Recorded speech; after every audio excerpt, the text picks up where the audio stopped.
SAS demonstration video graphing. The dataset used for this demonstration is the same dataset that was used for the demonstration on descriptive statistics. It's the treatment of mild hypertension dataset, and we're reading in just selected variables from 100 randomly selected participants in the study. I've also created a variable BMI from weight and height, and I set up a format statement for gender. We will start by looking at the plots that are automatically produced by Proc Univariate. With the plot statement that's used as an option, Proc Univariate produces text-based graphics, box plot, stem and leaf, and a normal QQ plot. So let's first take a look at the plots that are just automatically generated from the plot statement. Here are the plots that automatically come with the plot statement. As you see, Proc Univariate does produce a lot of output, and at the very bottom, the last page of output is their plots that look at whether your variable might be normally distributed. So here we're shown a stem and leaf plot, we're shown a box plot, and we're shown a normal probability plot. And if we look at the stem and leaf plot for the variable BMI, we see that it appears that the distribution is bimodal with two peaks. So it does not look like the data is totally normally distributed. Proc Univariate can also be used to produce high-resolution graphs. The output goes to a graphics window. In the following code, we're going to use a histogram to produce a high-resolution histogram, and the probe plot statement creates a high-resolution normal probability plot. The inset statement inserts summary statistics as part of the plot. So here we've modified this Proc Univariate code. Note here that before I've started the code for Proc Univariate, I've included this statement, G options reset equals all. I tend to do this whenever I'm running any procedure that produces plots because it basically resets the graphics options to their default options and cancels any global and note statements definitions. So let's say I had changed the font or had made the height of titles or the color of the lines in the graph a certain specification for one particular plot, and in the next plot that I'm doing, I don't want those specifications. The G options reset equals all clears out any of those changes I've made to the default options, and you're back where you started from with the default options for graphing. And we'll see later on how I do change some of these options to make the graphs look different. The other thing I wanted to mention before we go over the code is that the way I've set up the preferences on my PC SAS, I do not have ODS graphics turned on. So I want all of my output just to go to a separate graphics window. And again, there's a demonstration video from the first week of the course that talks about how you can change the options on your PC SAS so you don't have ODS graphics turned on. And I think it's particularly important that you make sure your options for ODS graphics are turned off while you're doing these kind of graphs that I'm demonstrating today. So let's get back to Proc Univariate. So here again we're looking at the variable BMI, and we're asking to do a histogram of BMI. And I've even set up the option to create my own midpoints for each of the bars in the histograms. So the midpoint option has BMI values grouped so that the midpoint of the bars are at 20, 22, 24, and then the last bar has a midpoint of 40. Also, I want to inset a statement block that shows some simple descriptive summary statistics inside my plot. I've given the plot a label for BMI. So I've actually, rather than have BMI appear on the plot, I'm going to have body mass index appear on the plot. Then, within Proc Univariate, I've also requested a normal probability plot with the probe plot statement. And so I have a title for histogram and normal plot of BMI. So let's take a look at what this code produces. And we're going to go to the graphing window. So it says Graph 1. And the first plot you see is this histogram of BMI. And notice here that I have this inset box that I wanted in the northwest corner, summary statistics of BMI. Notice here that BMI comes out with a nice label, body mass index. I also asked in my code that a normal probability curve, a bell curve, be fitted to the plot. And I'll again remind you where I did that. So here is our histogram of BMI. Again, it looks a lot nicer than the text-based graphics that you saw that were produced when we just had the plot statement with Proc Univariate. Now if I scroll down, here's the normal probability plot of BMI. Again, you see a much nicer plot than you did when you just used the plot statement in Proc Univariate. So again, let's just go over the code here. To do a histogram of BMI, the normal statement said to plot a normal curve, and that's what we saw in our plot. We wanted our inset in the northwest corner, so the position equals NW. So we wanted the little box to appear in the northwest corner. And we had a little header for it, summary statistics. With the probe plot statement, we created a probability plot. Normal creates a normal probability plot and is the default, but you could have created other probability plots for other probability distributions. By specifying mu equals EST and sigma equals est with the normal option, it requests a reference line corresponding to the normal distribution with the mean and standard deviation estimated from the sample. So let's once more look at the plots that were just created. Here is our normal probability plot, and if I scroll back up, here is our histogram with our summary statistics in the northwest corner of the plot.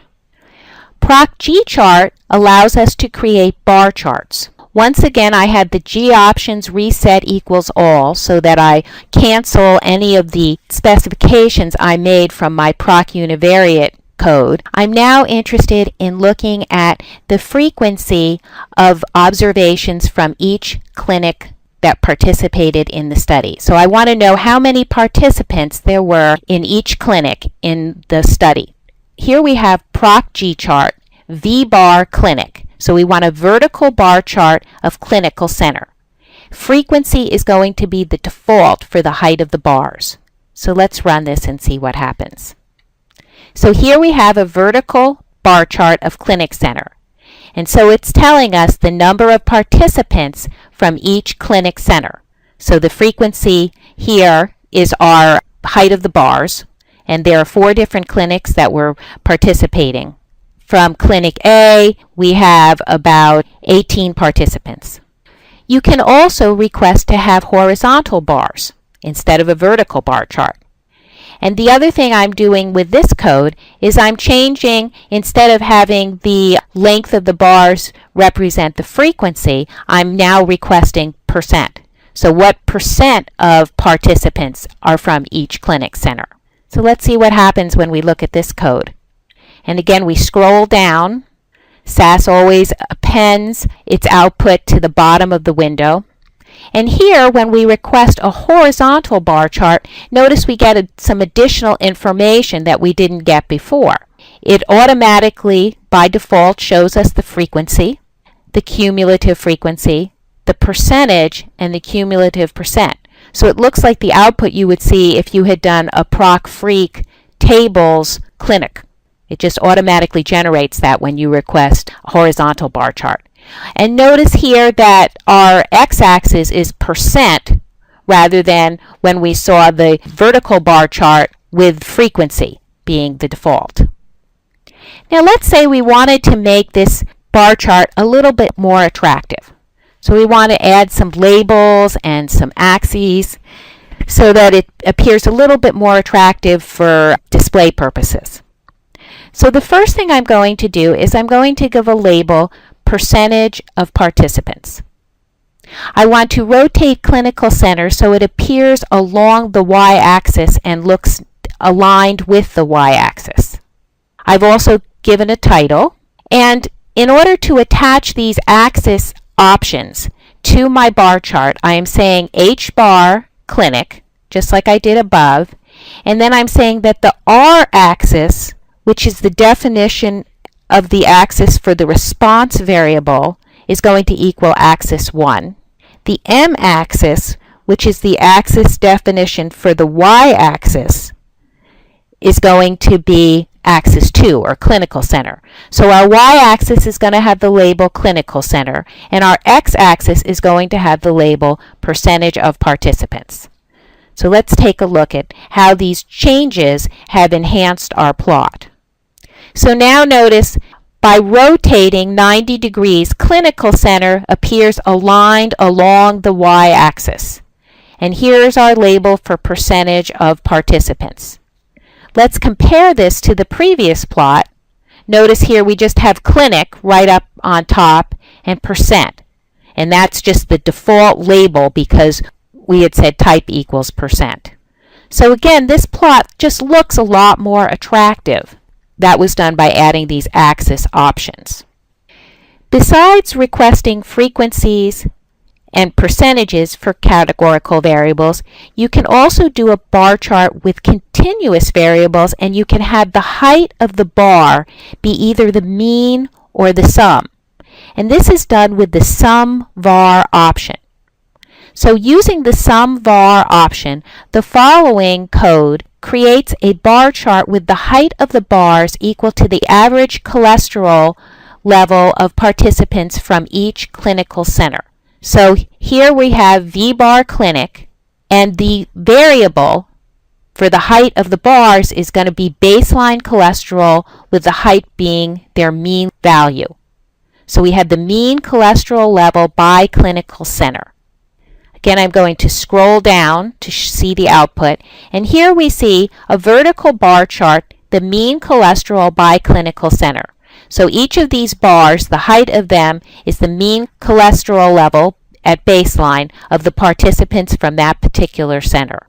We can enhance this plot by also requesting to have error bars placed on the plot. So the following creates a bar chart with the height of the bars equal to the average cholesterol for each clinical center, and includes error bars representing the 95% confidence intervals. So now we're showing this exact same plot, and we've added error bars, 95% confidence interval error bars. So here we see the same bar chart, vertical bar chart with error bars. And once again, we could go back and make an enhanced version of this bar chart. We could have an axis statement and rotate cholesterol baseline as we did before. We could give a proper label to clinic. So again, you could make this plot much more attractive by adding more features to it. Proc Box Plot is used to assess the association of a categorical and continuous variable. You need to sort your data before running Proc Box Plot. So you need to first sort the data by the categorical variable. In this case, we are interested in looking at the association of baseline cholesterol and clinic. So we want to produce a side-by-side box plot of baseline cholesterol and clinic. Clinic here is our categorical variable. So first we're sorting our data by clinic, and then we write our Proc Box Plot. So we have a title statement, box plot for continuous and categorical variable. And notice that the first variable is our y-axis variable, and it's our continuous variable, cholesterol baseline. And then the second variable is our categorical variable, and it's our x-axis variable. Once again, I have this G options reset equals all so that I have the default options in place. So let's see what happens when we run all of this code for Proc Box Plot. And here is our side-by-side box plot. So notice our y-axis is baseline cholesterol, our x-axis is clinic. And here we have, for each box plot, we have the plus sign, which represents the mean. The straight horizontal line represents the median. The bottom and top of the boxes represent the 25th and 75th percentiles, and the lines extend out to the maximum and minimum values. Proc G Plot is used to produce scatter plots and can assess the association of two continuous variables. So here we are looking at producing a scatter plot of BMI and age. When you have the plot statement in Proc G Plot, BMI is going to be on the y-axis and age will represent the x-axis. I've also included a new statement, the where statement, and what I'm asking for in this plot is I only want to do a scatter plot of BMI and age where gender equals 2 or gender equals female. So we want to do a plot of BMI and age for women. And the where statement is a very useful statement to use in procedures when you want to select out just a specific group. And so you can use this where statement in any of the statistical or graphing procedures. So let's see what our scatter plot looks like. So here we have a plot of BMI and age for women only. We have BMI on the y-axis and age on the x-axis. Now let's do some different things with this plot. So now we're going to specify a plotting symbol. In the first plot, we just went with the default options. Now we're going to specify that we want our plotting symbol to be a dot that's black. And we do this with a symbol statement. So we have this symbol 1, color equals black, value equals dot. And then we have the exact same code, and this symbol statement is going to now be in place for this particular plot. So here we have the exact same plot as we did before. This was the default options with these little pluses, blue pluses. And here we see it where we specified a plotting symbol of a black dot. So here you can see more clearly that there appears to be an association between age and BMI for women with the black dots. It appears like it's a negative association, that BMI goes down as a woman's age goes up based on our particular study sample. Let's say we wanted everybody on the graph, so we want to do BMI and age. Look at the association of BMI and age for everybody who participated in the treatment of mild hypertension study, the data that we have. But we want to show different plotting symbols in terms of whether you're male or female.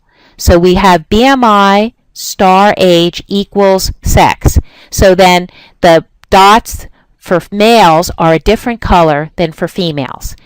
I've reset all the options, so we're going to be back to the default options, and let's see what the plot looks like. So here we see our default plotting symbol of a plus. Red pluses represent females, blue pluses represent males. So here we have a plot of age and BMI for everybody in the study. Now the next thing that we're interested in is adding regression lines by gender. So we want to have two regression lines on our scatter plot. A regression line for the association of age and BMI for males, and a separate regression line for the association of age and BMI for females. So we have to add quite a few statements to produce this kind of plot. Here we have two symbol statements. Symbol 1, and the 1 means to assign the options that follow to the first sorted variable name that is to be plotted. So symbol 1 is going to be attached to males. And we want for males the value of the points, or how the points are going to appear, are as stars that are black. And then we want to add an interpolation of a regression line. RL equals a regression line. And we want the line to equal 1. We want a solid black regression line. For females, symbol 2, we want the points on the plot to be circles that are red. We also want an interpolation line for females. So we're asking for an interpolation equal to RL for a regression line. And line equals 2. Now the line option, line equals 1, is a solid line. If you set line equal to 2, anywhere up to 46, SAS is going to produce some kind of dashed line. The option interpol actually means interpolation. So we could have requested other kinds of interpolation lines to be placed on this graph. But for now, I'm going to show you how SAS uses this option and places a regression line on the graph. Before I run the code, I also want to point out that I've created two axis statements. The first one, axis 1, I want to attach to the vertical axis, and I want body mass index rotated 90 degrees, so it's along the vertical axis. I've given it a font and a height. For my x-axis, I've given the label age in years and a font and a height. So let's run all of this code and now see what the plot looks like. Pretty nice looking, huh? We have linear regression lines for gender. Males are shown with black stars. Females are identified with red zeros or little red circles. We have a dashed regression line for females in red and a black solid line regression line for males. Just looking at the plot, you can see that there appears to be a stronger association between age and body mass index for females than for males. And here we have our key telling us that the black solid line with the stars are males. The red dashed line with the little circles are females.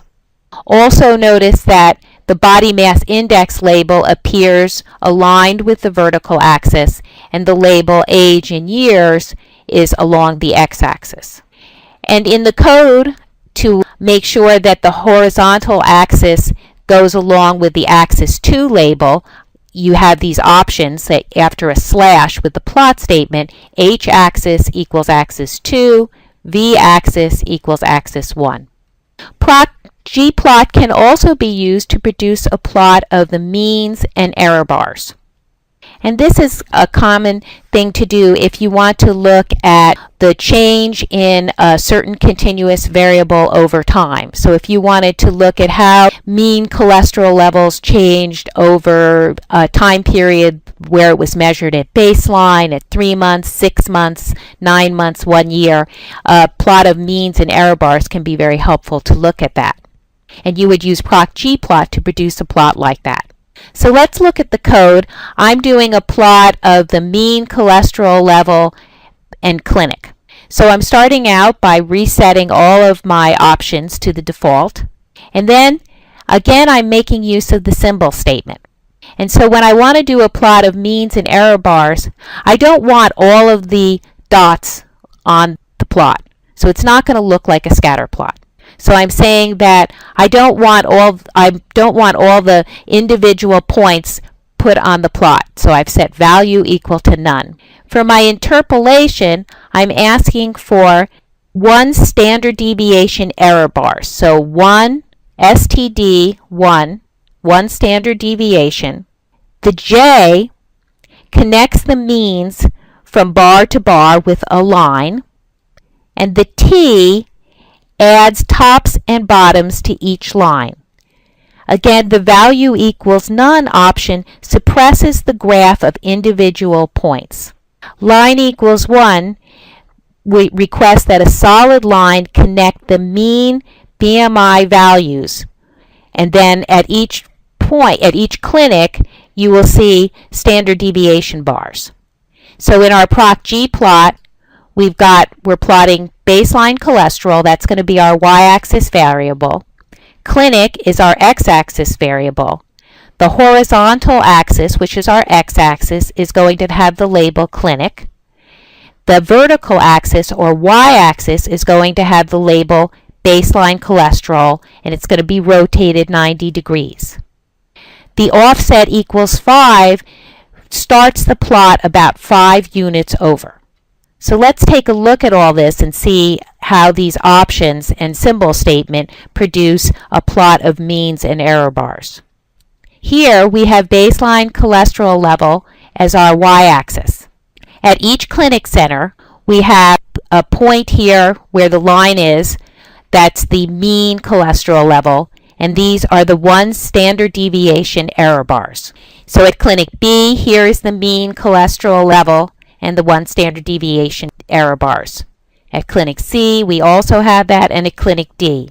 the line equals 1 creates a solid black line that connects the mean level of cholesterol at each of the clinics. So this is a plot of the means and 1 standard deviation error bars.